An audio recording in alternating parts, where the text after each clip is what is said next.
Majestic rider. It's very windy today, so hopefully you can hear me. Today I'm going to show you shoulder in and haunches in on the ground. So what I have her in is just a rope halter and a lead, and then I have a dressage whip. I've already taught her how to move her hindquarters, and what that means is from the standstill I can disengage her hindquarters. What I do is lean over and I wave this stick 3 times in the air, and then if they haven't moved, then I actually give them a little tap. That she already knows how to do it, but you'd like to make sure your horse can do this first. And I bend over so it gives her a signal that means move.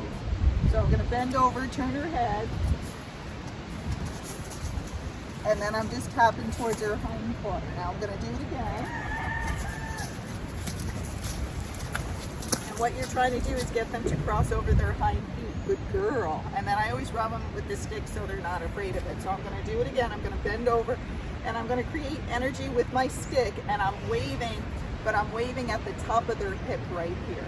You can pick a different spot if you want. It still has to be on their hindquarter though. But you want to make sure that you're consistent. You wave it at the same spot every time so they can figure it out. So that's disengaging their hindquarters. So I'm going to do it on both sides. And you want to make sure that's really good before you try this other part.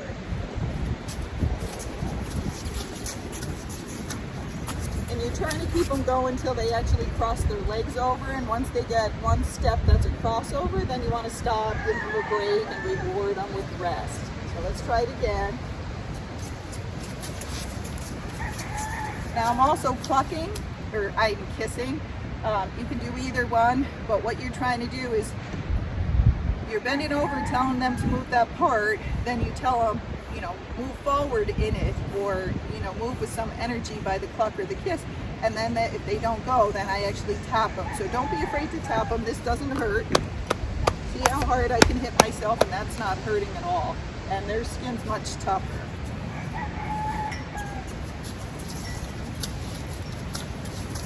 So remember, as you do it, good girl, you turn their head, because their head's connected to their spine and their hindquarters connected to their spine. So when you turn their head one way, their hindquarter will most likely go the other way. It's just the way they're made. So the next thing I'm going to do is shoulder in, which is a 2-track exercise, which means that their feet are going to walk on one track, but their shoulders or their front feet are going to walk on another track. So there's 2 tracks instead of just going down the rail, which is 1 track.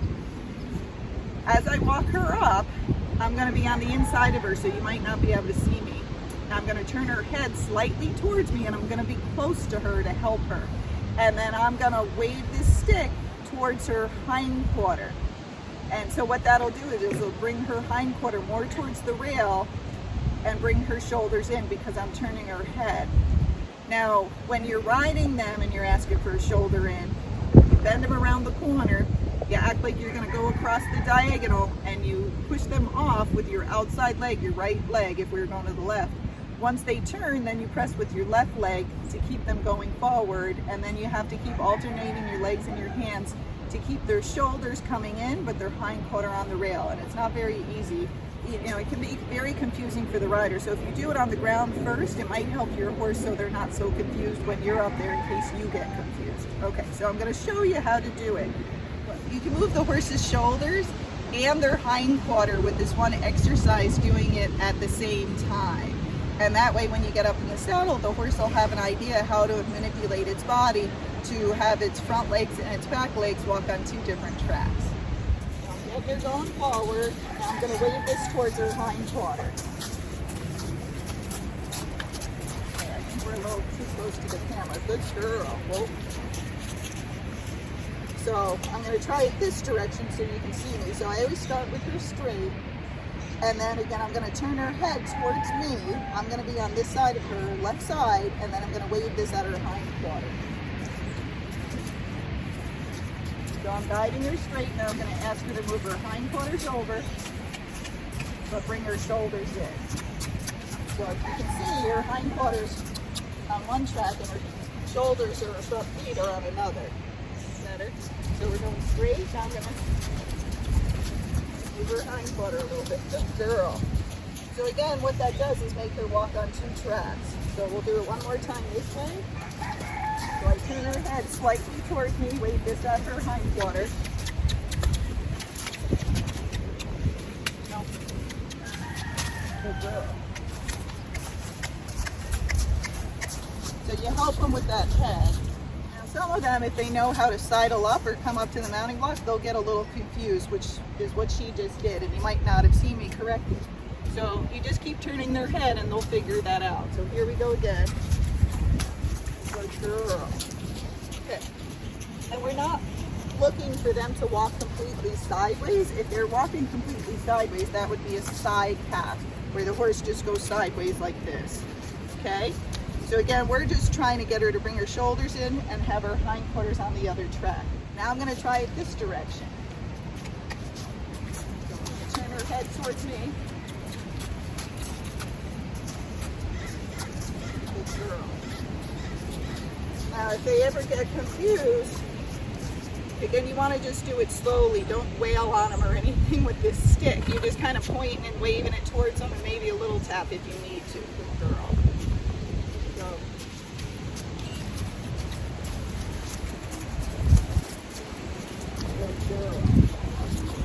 So if they get going too much sideways, you just got to go forward again, okay? So you're just trying to get them to step a little bit. And by doing that, you separate their legs, so it's going to help you if you've got that pacey kind of horse. Good girl. And so you don't want to pull too hard on the rope, because if you do, then they won't be able to go forward at all. So I'm just giving light pulls here and there when I need to, if she's not going sideways at all. So again, I'm trying to get her to go slightly sideways with her hindquarters.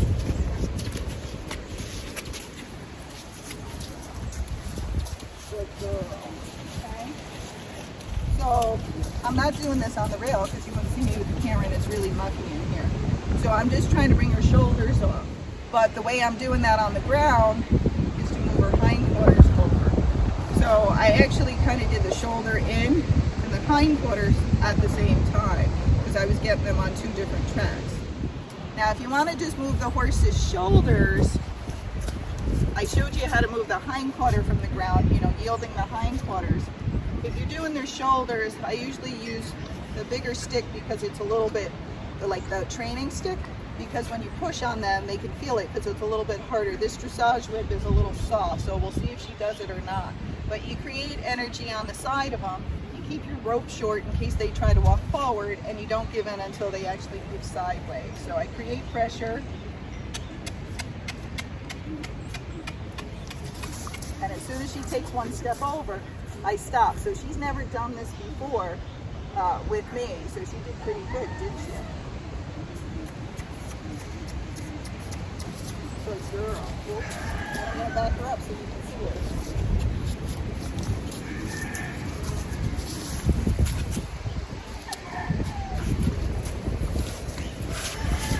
Okay, so now we're going to move her shoulders again. Good girl. Oops. And then just one more time. Good girl. To get back where we started now.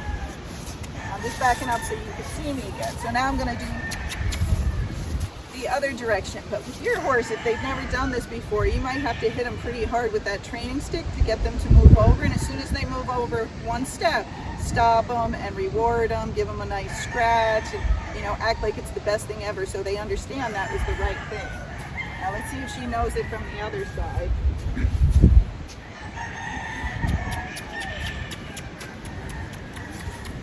Good girl. So there I had to tap her in the shoulder just with the stick in my hand to make her move over, and then she moved. But this is great exercises. You can do this in their stall. So it's a great winter exercise. You get them moving their shoulders better. Good girl. So when you do that turn on the haunches, let's go back up here. When you do a turn on the haunches, that's what you're doing. Their haunches is their hindquarters, so you're just moving their shoulders over. So if you can do this on the ground, and then you try it under saddle, once they understand it's the same thing, they'll get so much better at it. Good girl. Cool.